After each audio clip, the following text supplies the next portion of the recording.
Tervetuloa MTV-uutiset liveen. Syyttäjä vaatii perussuomalaisten vaalipäällikkö Pekka Katajan murhan yrityksestä syytetylle 8–10 vuotta vankeutta.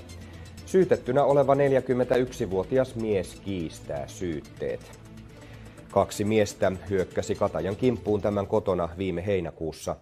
Toinen vangittuna ollut ja sittemmin vapautettu Teemu Torssonen antoi MTV-uutisille haastattelun. Torssosen osalta syyte jätettiin nostamatta, sillä tutkinnassa ei ollut riittävää näyttöä sen tueksi, että hän olisi ollut Katajan asunnolla rikoksen tekoaikaan.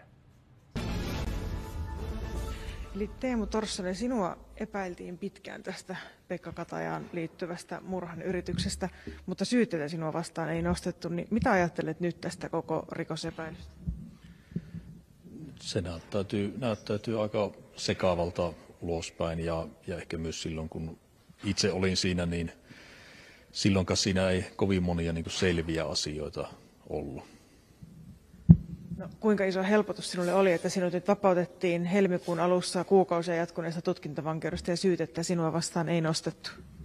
Kyllä mä koko ajan luotin siihen, että KRP tekee sen tutkinnan hyvin, niin kuin Suomessa asiat tutkitaan kunnolla. Että mä luotin kyllä siihen, että minun kohdalta se asia päättyy vapautumiseen. Se, mikä siinä oli yllättävää, että se kesti niin kauan, että oli se sinällään helpotus sitten, kun se venyy se asia. Mutta kyllä mä luotin siihen, että se asia minun kohdalta sitten selviää. No, missä itse olit tuolloin, kun Pekka Katajan kimppuun hyökättiin viime heinäkuun 17. päivä? Minä olin täällä Jyväskylässä, Jyväskylän pohjoispuolella, niin aloittamassa töitä tai tekemässä töitä. No, pelkäätkö itse, että joudut vielä uudestaan tästä rikoksesta epäillyksi? En pelkää sellaista kyllä.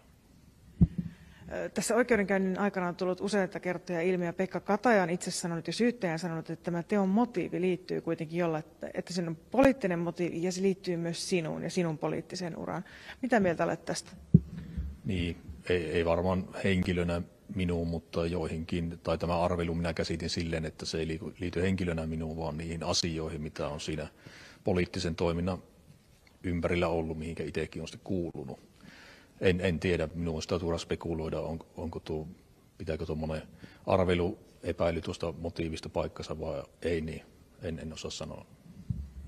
Mitä tarkoittaa se, että liittyy toimintaan sinun ympärillä? Niin tarkoitan näihin 2018 vuoden perussuomalaisten sisällä tapahtumia. Sitä on täällä Keski-Suomen piirissä perussuomalaisiin liittyviä tapahtumia, missä niitä monien ihmisten mielestä se minun ehdokkuus sitten estettiin perusteettomasti ja huonoilla motiiveilla. Niin Pekka Kataja on itse sanonut, että sinä olet ollut vihainen siitä, että hän oli mukana torppaamassa sinun eduskuntavaaliehdokkuutta. Oletko siitä kuinka vihainen? Semmoinen vihaisena oleminen yhteiskunnallisissa asioissa tai vihaaminen yhteiskunnallisissa asioissa tai henkilökohtaisessa elämässä ei ole kuulunut varmaan 10 vuotta enää. Jos jotakin vihaa, niin silloin kannattaa katsoa peiliin. Yleensä se vika löytyy sitten itsestä.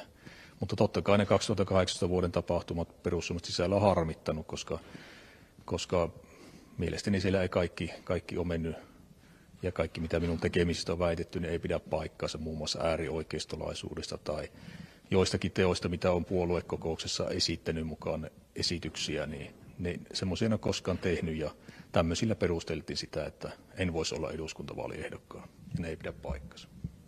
No, oletko itse ollut vihainen ja kantanut kaunaa nimenomaan Pekka Katajalle tämän takia?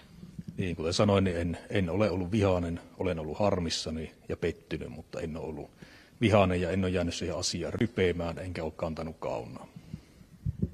Mitä itse nyt ajattelet? Pekka Kataja on ollut sitä mieltä, että sinä olit suunnittelemassa tätä häneen kohdistunutta hyökkäystä. Mitä itse ajattelet tästä Katajaan kohdistuneesta hyökkäyksestä? No, hänellä on tämmöinen, jos tämä pitää paikkansa, niin tällainen omituinen epäily ja tämmöinen kokonaisuudessa valitettava tapahtuma ja tunnen sillä tavalla myötätuntoa tätä uhria kohtaan ja kaikkia muita, jotka tämän asian takia on joutunut kärsimään. Millaiset välit sinulla henkilökohtaisesti on Pekka Katajan kanssa? Siis se on ollut puhtaasti sitä poliittista ja järjestötoimintaa, eikä me silloinkaan oltu hirveästi tekemisissä. Mitään henkilökohtaista ei ole, mutta mitä siihen poliittiseen toimintaan silloin väistämättä liittyi, niin sen tiimoilta oltiin tekemisissä. No, sinä olit vangittuna tämän rikosepäilyn takia useita kuukausia, niin millaista tuo vankeusaika sinulle oli? 5 kuukautta olin suljetun vankilan suljetulla osastolla ja se oli elämäni rankin kokemus, hyvin haastava, jatkuva yksinäisyys. Mä olin käytännössä yksin, mulla oli niin tiukat yhteydenpitorajoitukset, niin mä olin käytännössä koko ajan yksin sitten 24 tuntia vuorokaudesta ja silloin tällöin tapasin muita ihmisiä, mutta se oli todella haastava sitten, kun siinä se ei ollut vain pelkkä vapauden menetys ja yksinäisyys, se oli töitten menetys, lapsista erossa oleminen, sitten se mediakeskustelu, missä esitettiin ihan paikkansa pitämättömiä asioita ilman, että mulla on mitään mahdollisuutta puolustautua, sanoa omaa kantaa niihin asioihin, niin se oli todella raskas kokonaisuus siitä. Millainen yllätys sinulle itsellesi oli, kun sinut otettiin kiinni silloin viime syyskuun alussa ja kerrottiin, että sinua epäillään murhan yrityksestä? No se oli iso yllätys. Punkasta sängystä poliisit tuli hakemaan ja siitä se 5 kuukauden aika lähti liikkeelle ja poliisit oli luotiliivejä ja vahvasti aseistautuneita ja sekin yllätty se voimakkuus, että olisi voinut vaikka soittaa, että tulee käymään täällä, niin katsotaan asian. Yllätyitkö nyt, kun syytteitä sinua vastaan ei nostettukaan? En yllättynyt, koska kyllä mä ajattelin, että se asia, niin kuin aiemmin sanoin, niin tutkitaan kunnolla ja sitä myöten se minun kohdalta asia sitten selviää. Millaisia henkilökohtaisia menetyksiä sinulle tuli tuon tutkintavankeuden aikana? Kyllähän sain potkut, erotettiin töistä. Yritystoiminta, vaikka se on pienimuotoista, niin se on kokenut vahinkoja ja kalastuksenvalvojakortti ilmeisesti on jäissä. Melkein kaikista luottamustoimista erotettiin, vaikka nekin erottamista oli vähän kyseenalaisiksi, koska pelkä epäilyksen perusteella ei pitäisi erottaa luottamustoimista, mutta näin tehtiin kuitenkin kaupunginhallitus ja muutamia muita paikkoja, niin sitten menetin. Miten tämä koko rikosepäily vaikutti sinun maineeseesi täällä Jyväskylän seudulla? Se on varmasti vaikuttanut negatiivisesti silloin, mitä jonkin verran katsoin niitä viestejä, mitä minulla on tullut silloin, kun minä olin vangittuna, niin kyllä siellä monilla ihmisillä valitettavasti on, ei minun kohdalla pelkästään, vaan muissakin rikosepäilyissä. Jos jotain ihmistä epäillään, niin ihmisten mielessä hän on niin kuin syyllinen, vaikka näin ei tietysti ole. Ja varmaan siitä jää hyvin negatiivinen tällainen leima. Ja toivon vaan, että sillä ei ole mitään käytännön vaikutusta tulevaisuudessakaan.